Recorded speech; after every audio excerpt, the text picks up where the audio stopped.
కర్నూలు జిల్లా ఆదోనిలో దారుణం జరిగింది. ఇటీవలే వైసీపీని వీడి బీజేపీలో చేరిన నేత దారుణ హత్యకు గురయ్యారు. ఆదోని మండలం పెద్ద హరివానంలో జరిగిన ఈ ఘటన స్థానికంగా కలకలం రేపింది. గ్రామానికి చెందిన శేఖన్న మొన్నటి ఎన్నికల వరకు వైసీపీలో క్రియాశీలకంగా పనిచేశారు. ఇటీవలే ఆ పార్టీని వీడి బీజేపీలో చేరారు.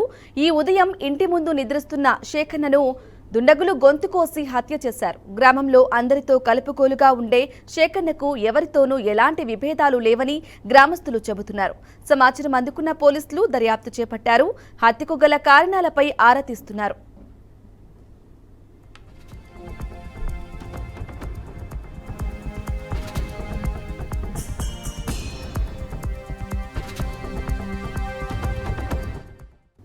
ఇక ఇదే అంశంపై మరింత సమాచారం అందించడానికి మా ప్రతినిధి కర్నూలు నుంచి బసవరాజ్ అందిస్తారు. బసవరాజ్, చెప్పండి, కర్నూలు జిల్లా ఆదోనిలో దారుణం చోటు చేసుకుంది. వైసీపీ నుంచి వీడి బీజేపీలో చేరిన నేత దారుణ హత్యకు గురైనట్లుగా తెలుస్తోంది. దీనికి సంబంధించిన డీటెయిల్స్ ఇవ్వండి. బ్రాహ్మణి ఈ రోజు అంటే అర్లీ మార్నింగ్ అర్ధరాత్రి సమయంలో ఈ హత్య అయితే జరిగింది. అంటే ఆదోని నియోజకవర్గం పరిధిలోని పెద్ద హరివానం గ్రామానికి చెందిన శేఖన్న సుమారు 50 ఏళ్ల వయస్సు అతి దారుణ హత్యకు గురయ్యాడు.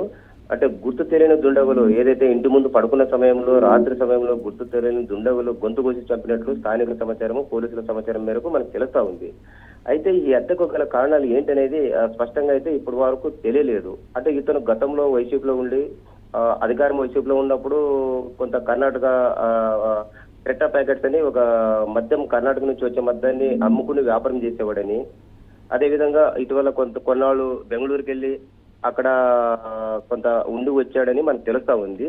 ఈ నేపథ్యంలో ఏదైతే ఈ వారం 10 రోజుల్లో వైసీపీని వీడి ఏదైతే బీజేపీ కండువ కప్పుకున్నాడో, బీజేపీలో చేరని ఈ వారంలో ఈ హత్య జరగడం ఇది రాజకీయంగా చాలా సంచలనం లేపింది. అంటే రాజకీయ కోణంలో జరిగిందా, లేదా కుటుంబ కలహాల నేపథ్యంలో జరిగిందా, లేదా వ్యక్తిగత కక్షలు ఏవైనా ఉన్నాయనే యాంగిల్లో అయితే పోలీసులు విచారిస్తున్నారు. బట్ మనకు ప్రాథమికంగా అందిన సమాచారం ప్రకారం అయితే ఇతనుకు 2 భార్యలు ఉన్నారు.